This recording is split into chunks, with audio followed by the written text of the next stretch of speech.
Hello students, welcome back to the channel. चलिए एक बार फिर से आपके लिए लेके आए एक बेहतरीन क्लास। कंटिन्यू करते हैं अपनी रेशो के टॉपिक को। हमने स्टार्ट किया था लिक्विडिटी रेशो और उसमें हमने देखी थी तीन तरह की ratio, current ratio, liquid ratio और एब्सोल्यूट क्या लिक्विड रेशो। और एक अलग से मैंने आपको समझाया था कि वर्किंग कैपिटल का मतलब करंट एसेट्स माइनस क्या करंट लायबिलिटी। आज कुछ इंपॉर्टेंट क्वेश्चन मैं आपके साथ डिस्कस करूंगा। उससे पहले एक छोटी सी कुछ बातें जो आप फिर से ध्यान में रखिएगा। जब मैंने आपको रेशो में करंट रेशो करवाई तो मैंने कहा जी आइडियल रेशो मानी जाती है 2:1। उसका मतलब था कि अगर सर पर 1 रुपए का बोझ है तो उसके 2 गुना हमारे पास क्या पड़ी हुई है, करंट एसेट्स। इस तरीके से अगर आप सोचोगे, अगर रेशो थोड़ी नीचे आ जाए, अगर करंट रेशो 1.5 आ जाए तो आप कहेंगे सर 1 रुपए का बोझ और उसके ऊपर उसके 1.5 गुना हमारे पास क्या करंट एसेट्स, तो रेशो थोड़ी सी ढीली मानी जाएगी। चलिए मैं आपसे कहूं कि नहीं 2:1 आइडियल है। अगर मैं अपनी करंट अपना रेशो को और इंक्रीज कर दूं, मान लो अगर 3:1 आ जाए तो आप कहेंगे सर ये तो बड़ी अच्छी कंडीशन है कि सर पे बोझ 1 रुपए का और उसकी भरपाई के लिए करंट एसेट्स कितनी पड़ी है, 3 रुपए। चलिए एक छोटी सी चीज मानते हैं। देखिए करंट एसेट्स का ज्यादा होना, करंट रेशो का ज्यादा होना, वो भी हमारे लिए क्या एक तरह की नुकसान वाली चीज है। वो बोली कैसे? देखिए करंट एसेट्स बनती कैसे हैं, उसमें कैश भी आएगा, बैंक भी आएगा, अपना उसके बाद डेटर्स भी आएंगे, स्टॉक भी आएगा। खुद सोचिए, जब आपकी करंट एसेट ज्यादा हो जाए तभी आपकी करंट रेशो ज्यादा होगी। मान लीजिए स्टॉक आपके पास जमा हो ही जा रहा है, मतलब वो बिक नहीं रहा, तो क्या आपकी करंट एसेट्स इंक्रीज नहीं हुई? मान ली मेरे पास 50,000 का स्टॉक पड़ा हुआ था तो मेरी करंट एसेट भी कितनी 50 की। अच्छा मेरा स्टॉक बिका ही नहीं और स्टॉक मेरे पास आ गया, तो क्या ये मेरे लिए अच्छी बात है? देखिए करंट एसेट्स का इंक्रीज होना, ये मत मान लीजिए कि करंट रेशो अगर अच्छी करनी है तो करंट एसेट्स को इंक्रीज करते जाओ, ये उल्टा हमारे लिए क्या नुकसान वाली चीज है। फिर आप देखिए डेटर्स, जब डेटर्स को सेल की, मान लीजिए मेरे पास 50,000 के डेटर्स हैं, तो उस 50,000 को मैं करना चाहता हूं किसमें कन्वर्ट, कैश में। देखिए डेटर्स 50,000 के और सेल की, डेटर और इंक्रीज हुए।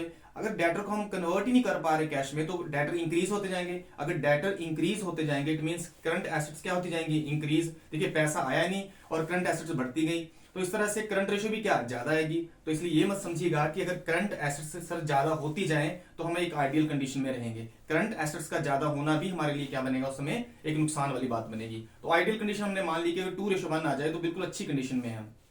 चलिए तो सिंपल सी चीज हमने सीख ली कि अगर करंट रेशो ज्यादा करनी हो तो ज्यादा करंट एसेट्स इंक्रीज हो जाए। तो दूसरा तरीका क्या होगा, या तो हमारे सर पे बोझ थोड़ा कम हो जाए। अगर बोझ कम हो जाए तब भी हमारी करंट रेशो क्या होगी, इंक्रीज होगी। चलिए इसके बारे में बाद में डिस्कस करेंगे।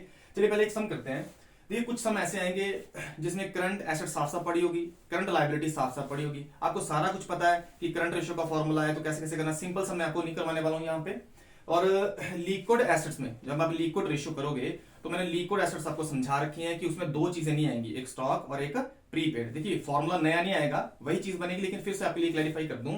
मान लीजिए मैंने करंट एसेट्स का टोटल कर रखा है, इट मींस मैंने करंट एसेट्स सारी जोड़ रखी हैं। अब मुझे करना क्या पड़ेगा, लिक्विड एसेट्स निकालने के लिए मैं करंट एसेट्स में से स्टॉक और प्रीपेड क्या कर दूंगा, माइनस कर दूंगा। जब मैं माइनस करूंगा तो मैं कहूंगा जी मेरे पास क्या आ गई, लिक्विड एसेट्स। एक तो ये फॉर्मूला हो गया कि लिक्विड एसेट्स अगर निकालनी हो तो करंट एसेट्स में से क्या माइनस कर दो, स्टॉक और प्रीपेड एक्सपेंसेस। एक दूसरा तरीका सोचिएगा। अच्छा अगर मैं आपसे कहूं कि हमारे पास स्टॉक गिवन है तो आप कहोगे सर ऐसा करिए, एक तरीका तो ये है कि हमने करंट एसेट्स में से स्टॉक और प्रीपेड माइनस कर दिए, एक तरीका तो ये। दूसरा ऐसा करो, जब आप प्लस में करते जा रहे हो तो दो चीजों को ऐड ही मत करो, चाहे स्टॉक दूसरा क्या प्रीपेड एक्सपेंस। स्टॉक और प्रीपेड एक्सपेंसेस को छोड़ के बाकी सारी जितनी भी आपके पास एसेट्स हैं उसको जोड़ लो अपनी करंट एसेट्स को, वो क्या बनेंगी हमारी लिक्विड एसेट्स। तो एक ये फॉर्मूला आ गया। अच्छा एक चीज और समझिएगा, मान लीजिए मैं मानता हूं कि मेरी करंट एसेट टोटल 100 है और उसमें से 10 का स्टॉक है और 10 का क्या प्रीपेड एक्सपेंस। तो आप सिंपल कहोगे सर स्टॉक की करंट एसेट्स हैं तो उसमें से 10 रुपए का प्रीपेड अपना एक्सपेंसेस और एक स्टॉक माइनस कर दो, तो हमारा 80 आंसर आ जाएगा क्या, लिक्विड एसेट्स। तो अगर मैं सिंपल आपसे कहूं कि अगर मैं करंट एसेट से लिक्विड एसेट्स माइनस कर दूं फिर, तो आप कहेंगे सर टोटल करंट एसेट्स थी 100 और हमें लिक्विड एसेट्स भी पता चल गई कितनी 80। तो करंट एसेट्स में से जब 80 माइनस करूंगा तो आंसर क्या आएगा 20। तो आप कहेंगे सर जो 20 आंसर आया ना वो हमें पता था कि 10 रुपए का क्या था स्टॉक और 10 रुपए का क्या प्रीपेड।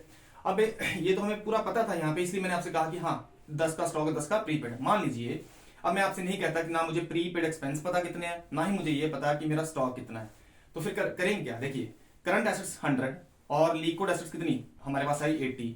तो जब आप 100 में से 80 माइनस करोगे, अब हमें पता नहीं है कि प्रीपेड कितना और स्टॉक कितना है, जब मैं 100 में से 80 माइनस करूंगा तो आएगा तो आंसर। इसको लिखोगे क्या, बेस्ट अजम्पशन क्या मानी जाएगी, बेस्ट अजम्पशन मानी जाएगी कि जो 20 बचा उसको हम एज इट इज क्या मान लेंगे, स्टॉक माना जाएगा, उसको प्रीपेड एक्सपेंस नहीं माना जाएगा क्योंकि कंपनी में स्टॉक तो पक्का ही होगा। तो मान लीजिए जब आपको पूरी कंडीशन अपना कवर ना हो, जब आपको ना पता हो कि ये बैलेंस आया क्या होगा, उसको माना जाएगा बेस्ट अजम्पशन क्या, स्टॉक माना जाएगा।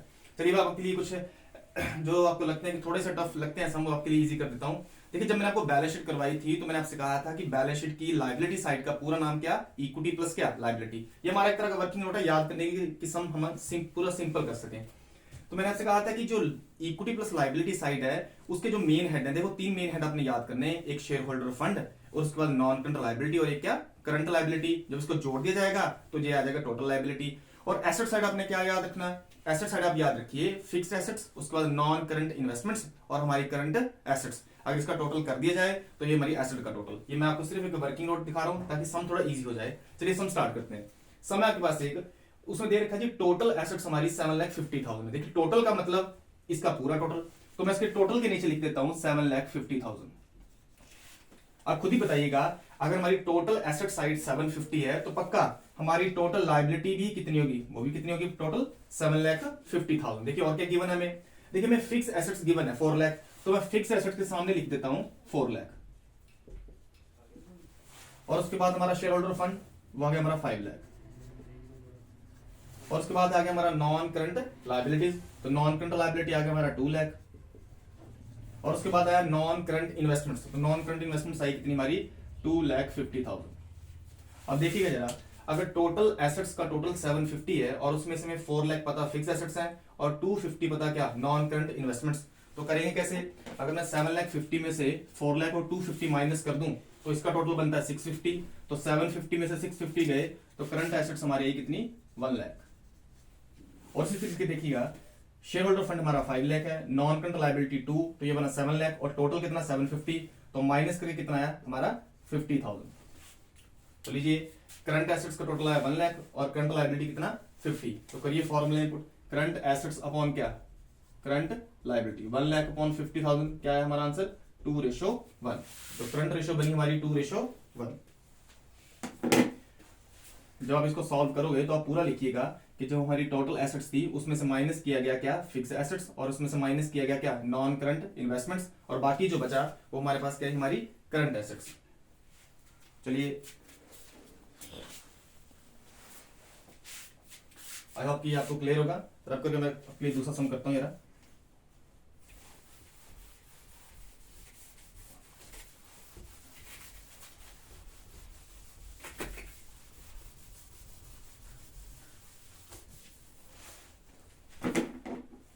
चलिए वर्किंग कैपिटल का फॉर्मूला मैंने आपको समझाया था, करंट एसेट्स माइनस क्या, करंट लायबिलिटी। देखिए जिस चीज का अमाउंट आपको दे रखा होगा उस चीज के ऊपर पूरा फोकस करिएगा। चलिए एक सम है मेरे पास, उसमें लिखा है जी करंट रेशो हमारे पास 2.5 मींस रेशो 1, और हमें वर्किंग कैपिटल गिवन है, वर्किंग कैपिटल है 60,000। उन्होंने कहा जी कैलकुलेट करंट रेशो। देखिए इस बार हुआ क्या, हमें करंट रेशो गिवन है और इन्होंने पूछा हमारे कैलकुलेट करिए करंट एसेट्स और करंट लायबिलिटीज। देखिए करंट रेशो का मतलब 2.5:1, 1 का मतलब लायबिलिटी। हमें यहाँ पूरी तरह कंफर्म है कि अगर सर पे 1 रुपए का बोझ है तो उसके 2.5 यानी कि 2.5 गुना हमारे पास क्या होंगी करंट एसेट्स, लेकिन हमें उसके अमाउंट पूरी तरह कंफर्म नहीं, और दे रखा है वर्किंग कैपिटल कितना 60,000। तो सिंपल एक चीज, जिस चीज का अमाउंट आपको दिया होगा उसी के फॉर्मूले के साथ चलिए। तो वर्किंग कैपिटल का फॉर्मूला हमने क्या कर रखा था, तो लो जी working capital equals to current assets minus क्या, करंट लायबिलिटी। देखिए वर्किंग कैपिटल तो 60,000 गिवन है, अब हमें करंट एसेट्स की एग्जैक्ट अमाउंट नहीं पता, लेकिन इतना पता है कि जो करंट एसेट्स है वो करंट लायबिलिटी से कितने गुना ज्यादा, मतलब उसके कितने गुना 2.5। तो ऐसा कर लेते हैं, लेट करंट लायबिलिटी को हमने मान लिया x। अगर करंट लायबिलिटी x है तो करंट एसेट्स कितनी होंगी x का, यानी कि लायबिलिटी का कितने गुना 2.5x। तो इसको ऐसे लिखते हैं 2.5x। तो लीजिए करंट लायबिलिटी को हमने क्या माना x, उसके कितने गुना करंट एसेट हमारी उस लायबिलिटी के कितने गुना 2.5 गुना। तो करिए करंट एसेट को लिखिए यहाँ पे 2.5x और माइनस करिए करंट लायबिलिटी कितनी x। जब से इसको सॉल्व किया हमने तो 60,000 इक्वल टू क्या 1.5x। तो x की वैल्यू क्या आई 60,000 अपॉन क्या 1.5। तो यार आंसर आया कितना 40,000। तो समझ हुआ जो हमारी करंट लायबिलिटी है वो कितनी है 40,000, अगर करंट लायबिलिटी 40,000 है तो करंट एसेट्स इसके कितने गुना, इसके कितने 2.5 टाइम। तो करंट एसेट्स हमारी क्या आई, करंट लायबिलिटी के 2.5 टाइम, तो ये कितना आ गया हमारा 1 लाख। तो बिल्कुल सिंपल, जिस चीज का अमाउंट आपको दिया होगा उसी के फॉर्मूले के साथ आगे चलेंगे।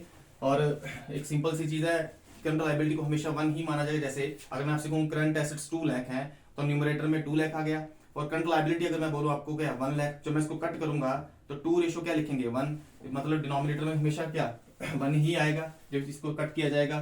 तो जब हमने करंट लायबिलिटी को 1x माना तो करंट एसेट जो है उसके कितने गुना है, उसके 2.5 टाइम्स है। तो मैंने कहा जी लायबिलिटी x है तो उसके गुना 2.5 टाइम्स। जब इसको सॉल्व किया तो करंट एसेट्स भी निकल आई और करंट लायबिलिटीज भी। चलिए एक और सम देख लेता हूं।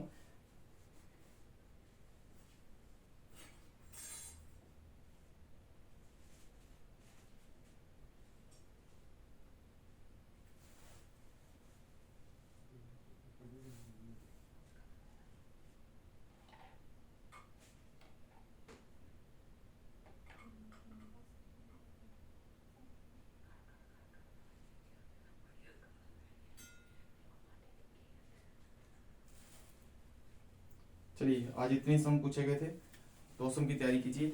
इसके बाद अगर कुछ और मुश्किल लगेगा तो इसके लिए फिर मैं आपके लिए क्लास लेके आऊंगा। तो चलिए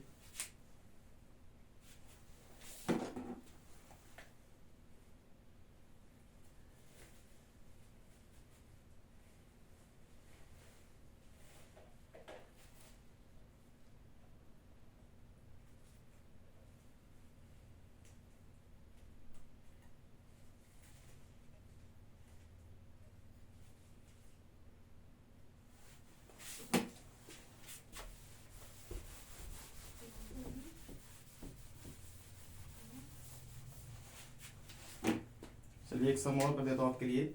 उसमें लिखा है जी करंट एसेट्स जो है हमारे पास, करंट एसेट्स गिवन है 5,25,000, और उसके बाद इन्वेंट्री गिवन है, स्टॉक हमारे पास गिवन है 2 लाख, और इस 2 लाख के स्टॉक में इंक्लूड है लूज टूल्स,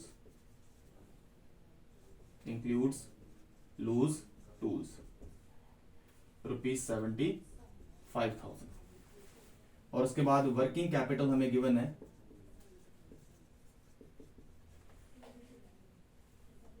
2,25,000, और पूछा क्या गया करंट रेशियो। देखिए फिर से वही चीज है, वर्किंग कैपिटल की अमाउंट भी गिवन है और करंट एसेट्स भी गिवन है, लेकिन इस करंट एसेट्स में करंट एसेट्स में इन्वेंट्री है, इन्वेंट्री में क्या है 2 लाख की इन्वेंट्री, पर उसमें क्या इंक्लूड कर रखा है लूज टूल्स। देखिए जब आपको करंट एसेट्स दे रखा है तो इसका मतलब ये हुआ कि जब आपको करंट एसेट्स गिवन है तो इट मींस उसमें सारी करंट एसेट्स ऐड होंगी। अगर मेरी करंट एसेट्स 5,25,000 है तो क्या इन्वेंट्री में अलग से ऐड करूं, नहीं।